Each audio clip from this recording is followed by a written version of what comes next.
kembali Bapak Ibu.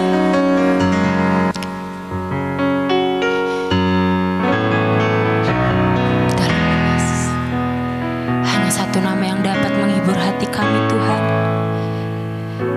dan nama itu adalah nama-Mu Bapa. Tak sedetik pun Tuhan Kau membiarkan setiap kami berjalan sendiri tanpa Engkau. Sepanjang hidup kami, setiap musim hidup kami Bapa, Kau selalu ada bersama kami. Yes, Kau Bapa yang setia. Kau Bapa yang setia, tak pernah sedetik Kau tinggalkan diriku. Hati kami teguh Tuhan, hatiku teguh di dalam janji-Mu, sampai ku melihat kuasa-Mu. Karya-Mu sempurna, ajaib dan mulia. Penyertaan-Mu buktikan kasih-Mu kepadaku. Ku agungkan Engkau, Yesus termulia. Kasih-Mu terindah selamanya. Terima kasih Tuhan. Sama-sama kita nyatakan, Kau Bapa yang setia, tak pernah sedetik Kau tinggalkan diriku. Hati kami akan selamanya teguh bersama-Mu Bapa. Hatiku teguh di dalam janji-Mu, sampai ku melihat kuasa-Mu. Karya-Mu sempurna, ajaib dan mulia. Penyertaan-Mu buktikan kasih-Mu kepadaku. Ku agungkan Engkau, Yesus termulia. Kasih-Mu terindah. Saya undang Bapak Ibu untuk bangkit berdiri. Kita mau sama-sama naikkan ucapan syukur bagi Tuhan. Kau Bapa yang setia, tak pernah sedetik Kau tinggalkan diriku. Hatiku teguh di dalam janji-Mu, sampai ku melihat kuasa. Angkat tanganmu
kasih Tuhan buat kasih-Mu yang begitu luar biasa di dalam kehidupan setiap kami.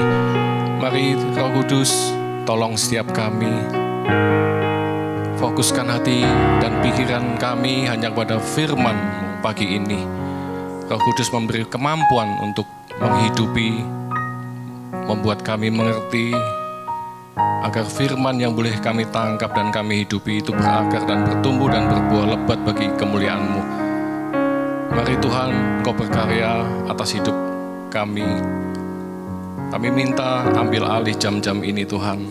Urapi hati, lidah, bibir, pikiran hamba-Mu untuk menyampaikan apa yang menjadi isi hati-Mu bagi ini. Tumpahkan Tuhan sebagian isi hati-Mu bagi setiap kami.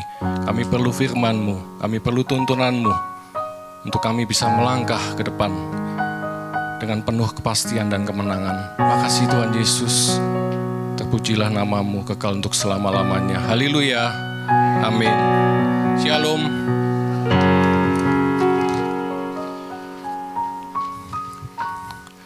Bagaimana?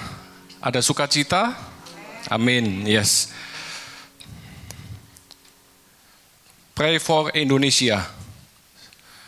Ini bukan judul khotbah Bapak Ibu. Saya melihat ini hashtag di sosial media yang beberapa hari ini mengalir cukup banyak. Fokus hati dan pikiran kita ini tertuju ke sana ya, karena seruan doa ini menggema di mana-mana ya, atas keprihatinan bangsa ini oleh karena gelombang demo yang begitu besar-besaran ada di mana-mana, di hampir di seluruh penjuru kota-kota besar, tak terkecuali Malang. Mari kita bersatu hati bergandengan tangan Bapak Ibu. Doa orang benar itu besar kuasanya kata firman. Mintalah kepada Bapa yang murah hati, minta perlindungan ilahi bagi bangsa ini, bagi segenap keluarga, famili, kerabat, dimanapun mereka berada. Mintalah Indonesia dipulihkan, lebih kondusif, dan yang terpenting, mintalah buat kesejahteraan bangsa dan kota. Karena kesejahteraan bangsa ini juga menjadi kesejahteraan kita semua, kata firman. Saya nggak perlu berlama-lama, kita langsung kepada firman Tuhan. Tolong multimedia bisa menayangkan judul pagi ini. Saya membagikan sebuah tema dengan hati yang dipandang Tuhan ya. Kita buka langsung di Markus 14 ayat 3 sampai 6. Kita baca bersama-sama, saya ayat ganjil Bapak Ibu, ayat yang genap. Ketika Yesus berada di Betania, di rumah Simon si Kusta, dan sedang duduk makan, datanglah seorang perempuan membawa suatu buli-buli pualam berisi minyak narwastu murni yang mahal harganya. Setelah dipecahkan, leher buli-buli itu dicurahkannya minyak itu ke atas kepala Yesus. Ayat 4.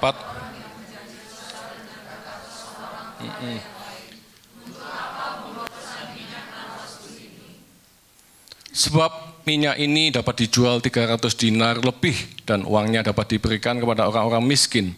Lalu mereka memarahi perempuan itu. Tetapi Yesus berkata, biarkanlah dia, mengapa kamu menyusahkan dia? Dia telah melakukan suatu perbuatan yang baik padamu. Amin. Kita sudah sering kali mendengar Betania ini adalah satu kota yang ada di hatinya Tuhan, yang terkesan. Ada beberapa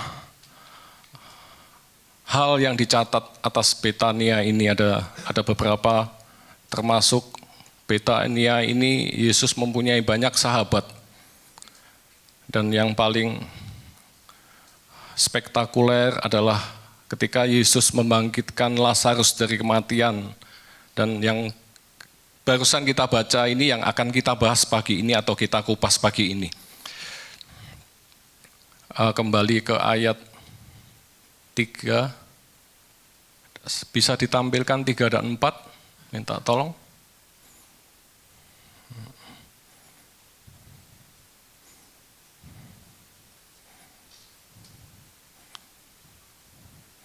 Saya ceritakan sedikit ya Bapak Ibu.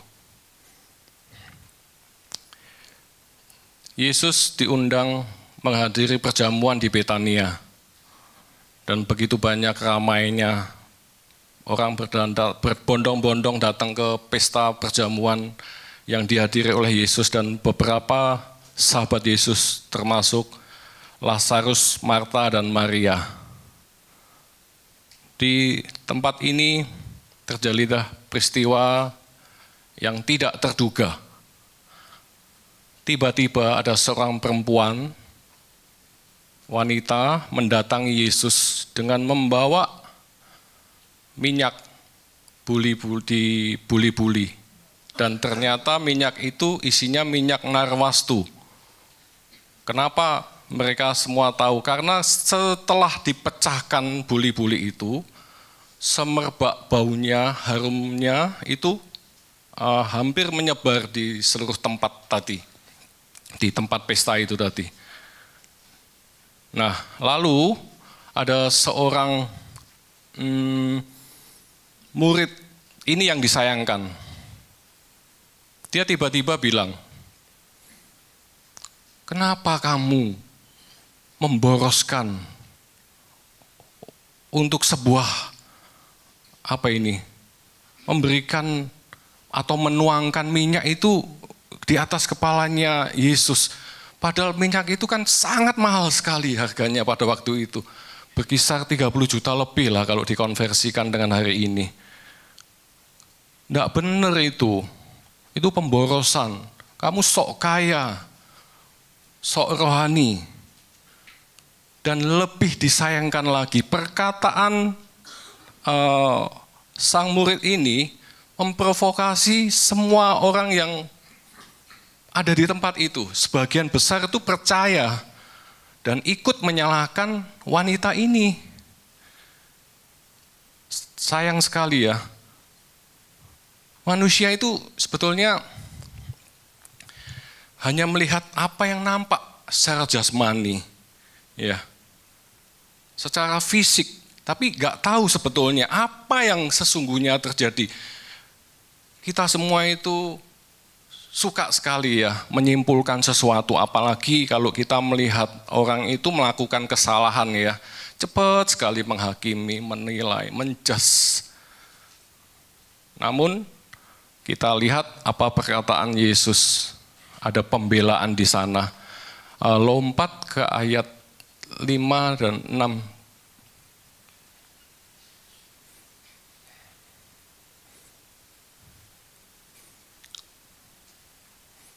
Ini kata Yesus. Yesus berkata, biarkanlah dia. Mengapa kamu itu menyusahkan dia, merepotkan dia? Ia telah melakukan segala sesuatu perbuatan yang baik kepadaku. Kita garisi kata baik di sini ya. Kata baik ini dalam bahasa aslinya itu menggunakan kata indah, luar biasa dan mengagumkan. Loh kok bisa? Yesus kok beda sekali dengan mayoritas orang yang ada di sana? Karena mayoritas orang di sana atau manusia itu kecenderungan hatinya melihat apa yang nampak di depan mata Bapak Ibu. Namun Yesus lain. Yesus melihat jauh di kedalaman hati wanita tadi. Dia, Bapak Ibu, wanita yang disebutkan di sini itu sebetulnya kita semua tahu Maria, saudaranya Marta. Maria adalah sosok pribadi yang begitu mengasihi Yesus. Yesus melihat kedalaman hatinya. Yang nampak di depan mata ini kadang menipu. Namun Yesus tahu itu kemurnian hatinya karena Maria melakukan semua itu tidak disangkakan seperti yang mereka sangkakan. Pemborosan lah, sok suci lah, sok kaya lah, sok rohani dan sebagainya. Yesus langsung kepada titik hatinya. Dia melihat ada pribadi yang mengasihi dia begitu tulus. Nah ini yang membuat Yesus membela Maria. untuk mempertajam ini ya, saya punya kesaksian mungkin beda sedikit. Ini kesaksian ini udah beberapa tahun silam, cukup lama sekali, sekitar 12 atau 13 tahun yang lampau. Pertama-tama kali saya bergabung atau join di gereja ini. Satu kali setelah saya mengantarkan anak saya ke sekolah, waktu itu anak saya masih TK kalau nggak salah. Seperti biasa, rutinitas, saya cari tempat makan yang santai. Saya punya, bukan langganan sih, cuman beberapa kali saya pernah singgah di warung kecil itu. Memang enak, makanannya nggak terlalu mahal. Tapi di sebuah perkampungan atau jalan yang tidak begitu luas, agak kecil, sempit lah. Dan ketika selesai makan, motor saya ini kan saya parkir di trotoar, karena jalannya sempit. Entah bagaimana, pagi itu, sebetulnya jam kerja udah lewat ya, jam 8 sekian lah. Ada kemacetan. Saya sedikit bingung, tumben ini, apa ini, kok macet di tempat ini gitu loh. Tiba-tiba mata saya tertuju pada, ada salah satu sepeda motor itu agak beberapa meter dari pandangan saya, oh ini yang menyebabkan macet. Namun, karena udah panjang, mereka nggak ada inisiatif pun, satu pun yang mau meminggirkan kendaraan tersebut. Saya berinisiatif, saya pinggirkan. Singkat cerita, jalan mulai lancar ya, tapi pelan-pelan karena jalan kecil ya, 2 arah ini ya. Sepeda laju pelan-pelan terus hilang. Namun di sini masalah terjadi. Ini batin saya loh ya, batin saya waktu itu.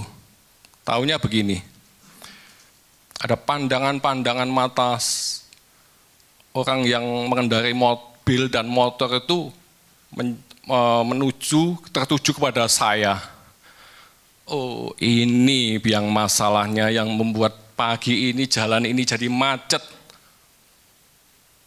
Saya merasakan gini loh, oke Tuhan bisa melihat hati ya, saya enggak bisa melihat hati seseorang. Tapi oleh anugerah Tuhan, kita semua diberi anugerah bisa merasakan dengan hati. Saya tahu orang ini sedang marah. Ada sebagian kecil yang ngerti saya karena itu bukan motor saya parkirnya di depan persis warung, saya naikkan motor saya di trotoar. Nah, terus yang nggak enaknya lagi ini gini Bapak Ibu, ada yang buka kaca, ada yang sudah terbuka kacanya, ada yang memandang saya dengan nggak suka lah pokoknya, saya kan bisa merasakan. Ada yang melotot, saya capek sebetulnya, ngapain ya? Tapi setelah itu saya ditegur Tuhan, nggak boleh. Ketika kamu menolong ya tolong aja, itu bagian kamu, gaya hidupmu sebagai anak Tuhan. Selesai, saya belum mengerti ayat ini dulu. Setelah saya paham mengerti, oh iya saya memaklumi. Karena apa yang nampak di depan mata atau kasat mata secara fisik itu kadang-kadang menipu, enggak cocok. Lain di mata itu lain di hati itu loh. Nah saya juga dikoreksi Tuhan. Ketika berbuat baik aja. Ya. Oke, kita langsung kepada poin firman Tuhan pagi ini. Ini luar biasa ya, ini perkataan Yesus yang dikatakan di Markus ini kan perjanjian baru. Ternyata ada satu ayat di perjanjian lama, beda tahun, beda zaman, beda narasi. Kita buka di 1 Samuel 16 ayat 7. Kita baca bersama-sama ya.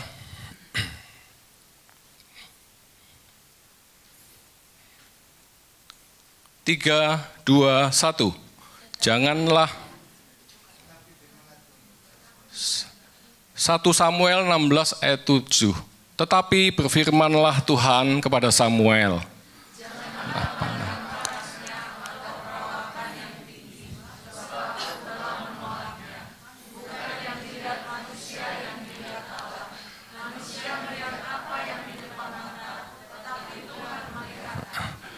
Pertanyaannya Bapak Ibu, hati seperti apa yang Tuhan mau lihat?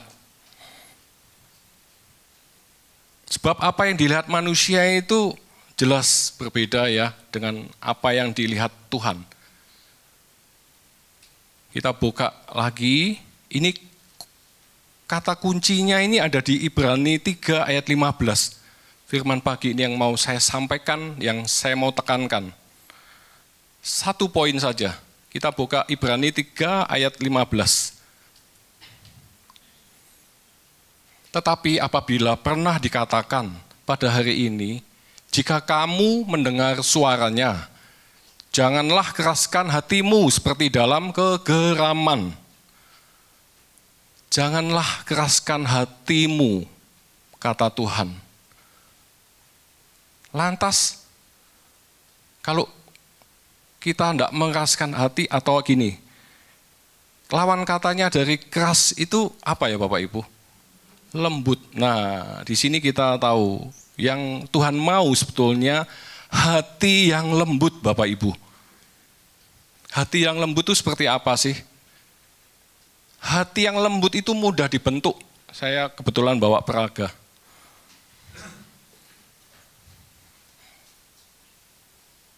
Nah ini, tisu. Tisu ini di tangan saya, di tangan Anda, ini nih mudah dibentuk. Lembut kan? Nih, mudah dibentuk. Ya, satunya lagi, tadi yang jangan keraskan hatimu. Keras ini, HP ini keras Bapak Ibu, sudah tidak bisa dibentuk lagi ini. Keras ya. Jadi, hati yang lembut, hati yang mau dibentuk.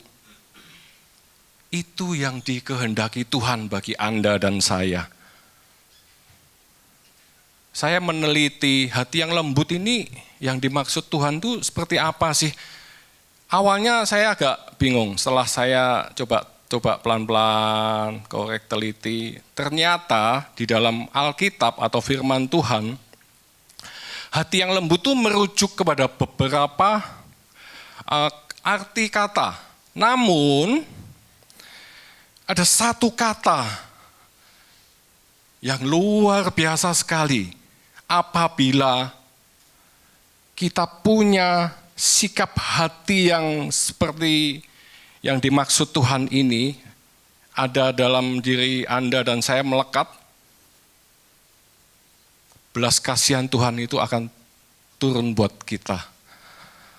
Pertolongan Tuhan, pembelaan Tuhan, tuntunan Tuhan, pemulihan hidup akan datang kepada kita, Tuhan. Bapak Ibu, mari saya mau sampaikan satu hal, namun saya bagi menjadi 2 poin ya. Kerendahan hati yang dimaksud Allah itu beda dengan kerendahan hati yang dimaksud dunia. Kalau dunia mungkin ada yang tahu rendah hati itu seperti apa? Yang diakui dunia. Apakah orang yang kaya, terus dengan penampilan yang sangat-sangat sederhana, terus suka merendah. Apakah seperti itu? Belum tentu Bapak Ibu. Saya pernah melihat di daerah Kawi ya. Hanya masalah parkir 2.000 pada zaman itu. Saya lihat mobilnya mobil kelas lagi, mobilnya bagus sekali lah, sekelas. Zaman itu mungkin saya lupa mobilnya, pokoknya mobilnya mewah, kalau nggak Mercy, BMW kalau nggak salah. Hanya parkir, ditegur sama tukang parkir. Entah masalah apa saya enggak pasti tahu ya. Tapi begitu meledak-meledak, marah-marah. Padahal awalnya kan sopan, baik gitu loh. Itu salah komunikasi lah, miskomunikasi kalau menurut saya. Nah, yang mau saya sampaikan pagi ini, hati yang dimaksud Tuhan, hati yang rendah hati, atau dalam bahasa Inggrisnya to be humble ya, kerendahan hati. Hati seperti apa? Apakah seperti yang saya katakan tadi? Saya membagikan dua hal. Menurut firman Tuhan atau menurut Allah, hati yang humble atau rendah hati itu seperti apa? Pertama, hati yang mau ditegur, ya, hati yang mau ditegur itu hati yang humble. Kita buka, saya kasih contoh di Yunus 3 ayat 1 dan 6. Ayat 1 sampai 6, maaf.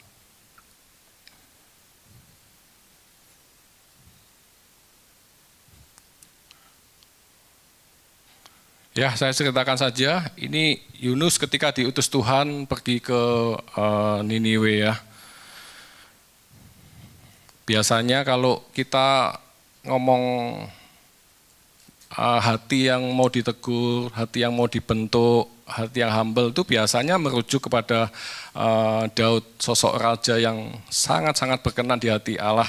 Karena sudah sering kita mendengar itu, saya kasih contoh Niniwe. Ya, hati yang seperti apa sih hati yang mau ditegur itu? Niniwe ini bukan bangsa Bapak Ibu, Niniwe ini sebuah kota kuno di kerajaan zaman Kekaisaran Asyur. Nah, Niniwe ini terkenal sekali sebagai penduduk yang pokoknya orang-orangnya jahat begitulah.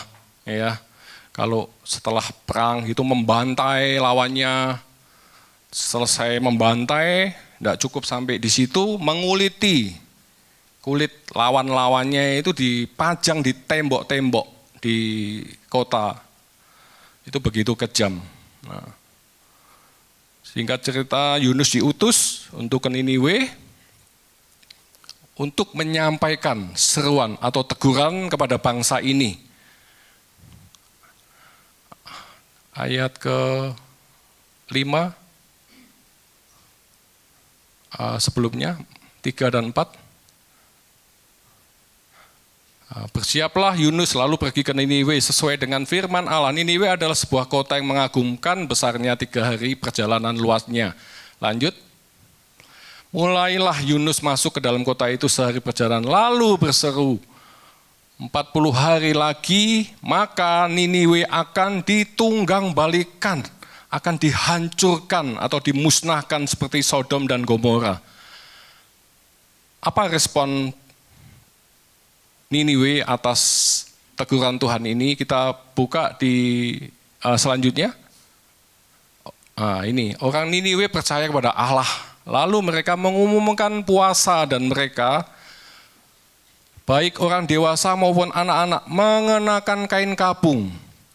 Lanjut, setelah sampai kabar itu kepada raja kota Niniwe, turunlah dia dari singgasananya, ditanggalkanlah jubahnya, diselubungkannya kain kabung. Seruan ini diterima diresponi oleh orang-orang Niniwe itu dengan hati yang benar. Awalnya Allah itu murka ya, mau negur, terus mau menghancurkan dalam waktu 40 hari. Oleh karena sikap hati yang mau ditegur, kerendahan hati yang begitu dalam, apa akibatnya Bapak Ibu? Belas kasih Tuhan turun atas Niniwe. Bukan cuma itu. Kerendahan hati bisa mengubah keputusan Allah pada waktu itu. Luar biasa sekali ya. Saya pernah berandai-andai. Andai kata semua orang tuh punya hati yang lembut, hati yang humble, rendah hati. Dunia ini rasanya akan aman-aman aja Bapak Ibu ya. Tenang gitu loh. Oke, lanjut yang kedua. Yang kedua yang terakhir. Ini jauh lebih penting sebetulnya. Ini kayaknya sih sepele atau remeh ya. Tapi ini dampaknya begitu luar biasa ini. Sangat bahaya lah kalau kita tidak menyadari ya. Kita buka di Filipi 2 ayat 3. Apa yang dimaksud oleh Allah tentang kerendahan hati ini? Filipi 2 ayat 3, dengan tidak mencari kepentingan sendiri atau puji-pujian yang sia-sia, sebaliknya hendaklah dengan rendah hati yang seorang menganggap yang lain lebih utama daripada dirinya. Apa Bapak Ibu di sini? Tidak mengharapkan puji-pujian. Itu kerendahan hati yang dimaksud Tuhan. Yang kedua, Bapak Ibu tahu kalau puji-pujian itu bisa membawa kita jatuh di dalam dosa yang namanya dosa kesombongan ya. Merasa diri kita ini hebat, merasa diri kita ini pintar, merasa diri kita ini baik dan sebagainya.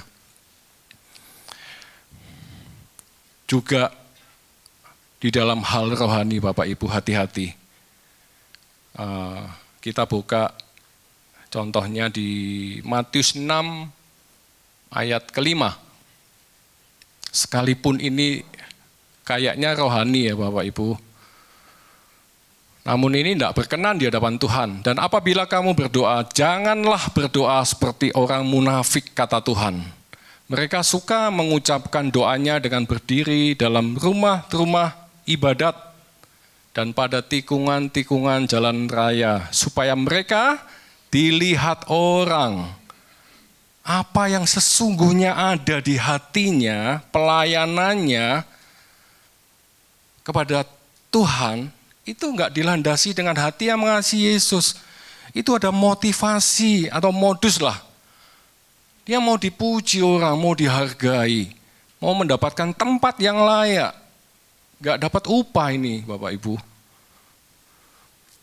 Satu kali saya mendengarkan khotbah seorang gembala senior di kota besar di Jakarta. Dia punya yayasan yang cukup besar. Dia cerita kalau dia punya staf, pokoknya orang yang dipercaya ada di ring 1 lah, karena yayasan ini cukup gede. Namun entah kenapa ada konflik antara pemilik yayasan ini, yaitu seorang gembala tadi, dengan stafnya yang sebetulnya dikasihi, sangat dihormati karena punya andil untuk membesarkan yayasan ini. Namanya konflik ya Tuhan itu luar biasa ya, membuka aib seseorang itu dengan orang itu sendiri yang sebetulnya membukakan rahasia atas hatinya, atas hidupnya. Setelah keluar, saya tidak jelas waktu itu keluarnya permasalahan apa, mengundurkan diri atau dikeluarkan. Namun beberapa bulan kemudian ada yang cerita secara tidak langsung ini kepada si gembala yang punya pemilik yayasan, bahwa dia itu marah, dia itu menghujat, menjelek-jelekan lah pokoknya, tidak tahu terima kasih, tidak tahu diri. Saya bekerja bukan untuk upah katanya, saya bekerja ini mati-matian. Saya juga ikut membesarkan yayasan ini. Di situ hamba Tuhan ini tahu, oh ini enggak benar ini. Dia kerja ternyata untuk apa? Untuk dipuji, untuk mendapatkan penghargaan atau reward. Jadi akhirnya biasanya gitu itu enggak akan bertahan lama Bapak Ibu. Ketika kita melakukan sesuatu ya dengan segenap hati ya, biasanya ya dengan hati yang tulus, itu nyampe loh ke hati seseorang. Dari hati itu sampai ke hati. Oleh karena itu, yang ini sampai ke hatinya gembalanya tadi itu, dari cerita orang lain, dia tahu, ternyata stafku ini itu motivasinya nggak benar. Awalnya oke, awalnya benar ya. Setelah yayasan ini berkembang besar, di situ maaf dia cari muka. Oleh karena kesalahannya sendiri, akhirnya dia keluarlah dari perusahaan itu, yayasan tersebut. Jadi hati-hati akan kedua hal ini ya Bapak Ibu. Ayo miliki yang pertama sikap hati yang mau ditegur oleh Tuhan. Ya, seperti Niniwe tadi. Dan kedua, rendah hati itu tidak mengharapkan pujian Bapak Ibu. Lakukanlah dengan hati yang tulus, hati yang murni, didasari hati yang mengasihi Allah. Ya. Sebagai penutup, kita baca di Amsal ayat 22, pasal 22 ayat keempat.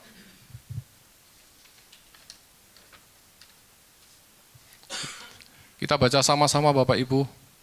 3, 2, 1. Dan takut akan Tuhan adalah kekayaan, kehormatan, dan kehidupan. Allah itu memberikan reward loh, memberikan ganjaran atau penghargaan. Barang siapa yang rendah hati di hadapannya dan takut akan Tuhan, kekayaan, kehormatan, dan kehidupan ada di dalam diri Anda dan saya Bapak Ibu. Mari camkan ini baik-baik, bahwa ini pulang dan hidupi ya. Satu hal yang mau saya sampaikan di atas ini, tempat ini, di atas mimbar ini. Di titik ini saya masih bergumul. Saya percaya semua yang ada di sini, ya baik yang mendengar lewat YouTube, yang namanya kerendahan hati, itu ada sebuah proses panjang perjalanan hidup selama kita masih hidup mengikuti Yesus. Kerendahan hati yang dimau Tuhan itu adalah didasari dengan dasar firman bahwa kita itu di Kejadian dikatakan kita itu debu tanah Bapak Ibu, kita itu sebetulnya enggak layak, kita itu enggak mampu, kita itu enggak bisa berbuat banyak kalau tanpa campur tangan Tuhan. Wong namanya debu tanah, hamba, adanya di mana? Adanya di bawah.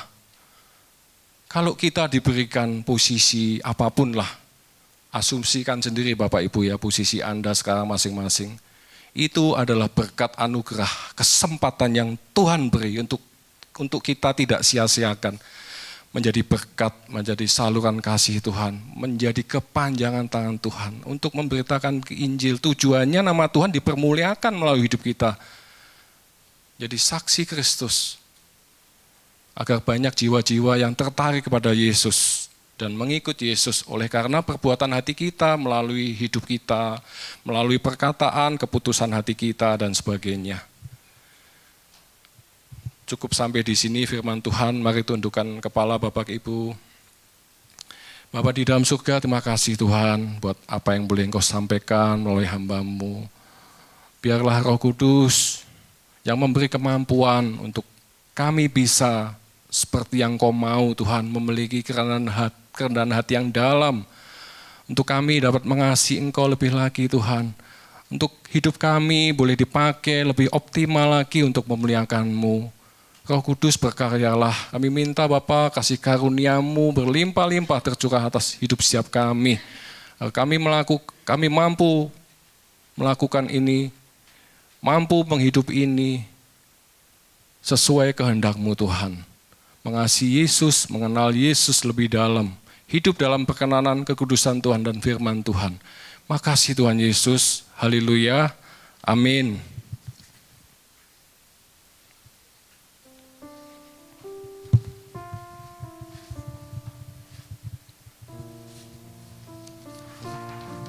Selamat pagi, shalom Bapak Ibu. Saya akan bacakan pengumuman. Atas nama GB Help kami mengucapkan terima kasih pada Ko Jimmy. Tuhan Yesus memberkati Ko Jimmy. Bagi saudara yang ingin memberikan persembahan, bisa mengambil amplop yang ada di depan saudara dan dimasukkan ke dalam kotak persembahan yang ada di pintu keluar setelah ibadah ini selesai.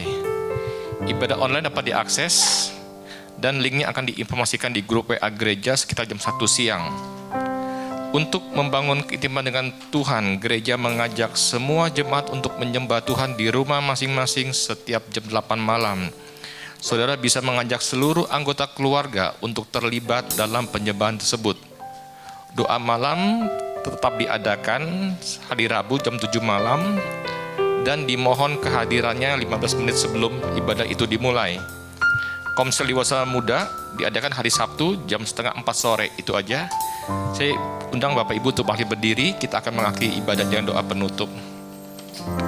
Segala puji syukur Tuhan kami naikkan di hadapan-Mu. Terima kasih Bapa kalau kami masih boleh beribadah. Kami boleh berhimpun, kami boleh memuji, membesarkan nama-Mu Tuhan. Terlebih-lebih Tuhan, firman-Mu telah Kau bentangkan di hati kami. Lembutkan hati kami Bapa. Ajar kami hari demi hari Tuhan, untuk kami bisa menghidupi segala yang apa yang Kau mau dalam hidup kami, supaya nama-Mu ditinggikan dalam hidup kami Tuhan. Terima kasih Bapa, kami memberkati Ko Jimmy Tuhan. Berkati beliau Tuhan, hikmat-Mu, marifat-Mu turun atasnya Tuhan. Engkau memakai Ko Jimmy lebih lagi Tuhan, biar nama-Mu ditinggikan dalam hidupnya. Kau berkati istri dan anak-anaknya, biar apapun yang mereka lakukan Tuhan, hanya untuk mengagungkan nama-Mu Tuhan. Kami juga bawa Tuhan gembala kami, hati hamba, hati gembala Kau taruh dalam hidupnya Tuhan, untuk menuntun kami untuk lebih mengasihi-Mu dan melayani Engkau Bapa. Kami juga memberkati kesehatannya, kami memberkati istri dan anak-anaknya Tuhan. Terima kasih Bapa, kami juga bersyukur Tuhan kalau kami boleh melayani Engkau, itu WL, singer, pemain musik Tuhan. Biarlah Bapa, segala pelayanan kami hanya untuk menyenangkan hati-Mu Tuhan. Pakai kami, beri kami hati yang tulus, hati yang murni Tuhan, untuk melayani Engkau Tuhan. Terima kasih Bapa, kami juga bawa persembahan kami ke dalam tangan-Mu. Pakailah persembahan kami untuk kemuliaan-Mu di muka bumi ini Tuhan.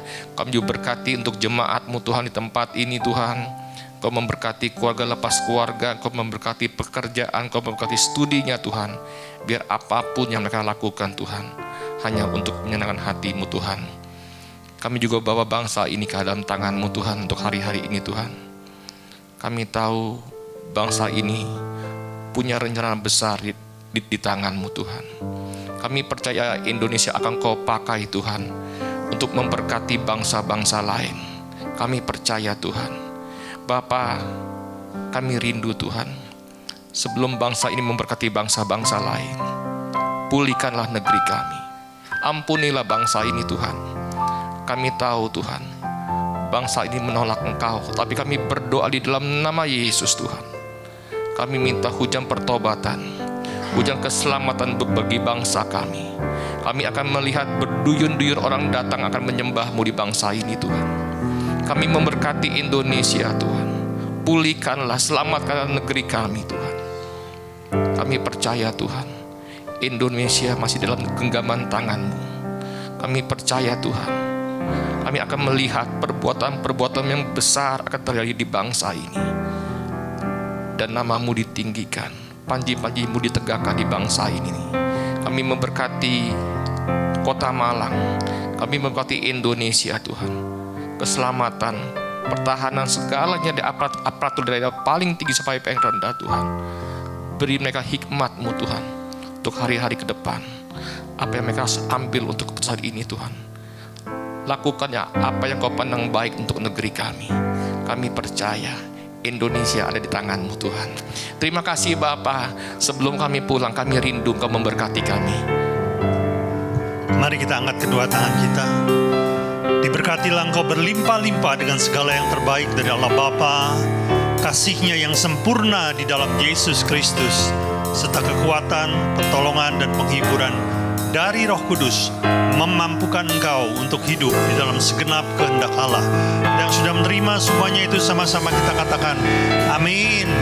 Selamat siang Bapak Ibu, Tuhan memberkati.